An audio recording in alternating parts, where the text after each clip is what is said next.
Hi అండి, అందరికీ నమస్తే. నేను మీ మాధురి దివ్వల. యాక్చువల్గా నేను దువ్వాడ శ్రీను ఇంట్లో ఉన్నాను అని అందరూ వీడియోస్ పెడుతున్నారు. దువ్వాడ శ్రీను ఇంట్లో నేను లేను. నా ఇంటికే వాణి వాళ్ళ పిల్లలు అందరూ వచ్చి అలా చేస్తున్నారు. నేను ఇదివరకే మీ అందరికీ చెప్పాను, నేను శ్రీను గారికి ఒక 2 crores అమౌంట్ వరకు అప్పిచ్చానని చెప్పాను. అండ్ రీసెంట్గా కూడా తనకి డబ్బులు అవసరమైతే ఇంకో 50 lakhs కూడా ఇచ్చాను. సో ఇవన్నీ నేను ఎప్పుడు కూడా ఆశించి ఇవ్వలేదని కూడా చెప్పాను మీ అందరికీ ముందే. కానీ ఇప్పుడు శ్రీను గారు ముందు కట్టిన ఇల్లు ఆక్యుపై చేసుకుంది, ఇప్పుడు ఈ ఇల్లు కూడా ఆక్యుపై చేసుకోవాలని మళ్ళీ చూస్తుంది. కాబట్టి నేను శ్రీను గారికి వెళ్ళి అడగడం జరిగింది.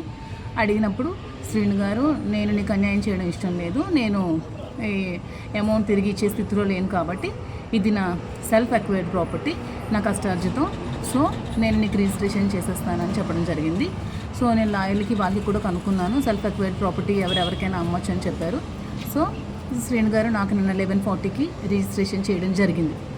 ఇది దాని డాక్యుమెంట్.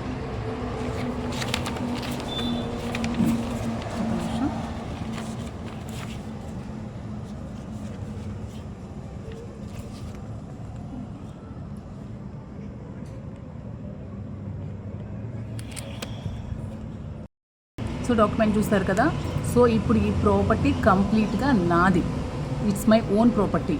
సో నా ప్రాపర్టీలోకి ఎవ్వరు కూడా రావడానికి ఎవరికి ఏ రైటు లేదు. తనకి ఏమైనా ప్రాబ్లం ఉంటే శ్రీను గారితో వాళ్ళు ఏమైనా లీగల్ ఇష్యూస్ ఉంటే తెలుసుకోవాలి, కానీ నా ప్రాపర్టీ దగ్గరికి ఎవరు రావడానికి లేదు. Because it's my own property, నేను కొనుక్కున్న ప్రాపర్టీ. సో పోలీస్ వాళ్ళు నాకు రక్షణ కల్పించాలి, మీడియా వాళ్ళు కూడా నాకు రక్షణ కల్పించాలి. నేను ఒక్కదాన్నే ఇప్పుడు ఇంట్లో ఉన్నాను, నాకు సేఫ్టీ లేదు. ఆల్రెడీ ఇంటికి పవర్ ఆవిడ కట్ చేసింది, మీటర్ అవి లాగేసింది, సీసీ కెమెరాస్ కూడా అన్నీ పగలగొట్టింది. నాకు అస్సలు సేఫ్టీ లేదు. ప్లీజ్ దయచేసి పోలీస్ వారు నాకు రక్షణ కల్పించాలని కోరుకుంటున్నాను. Thank you.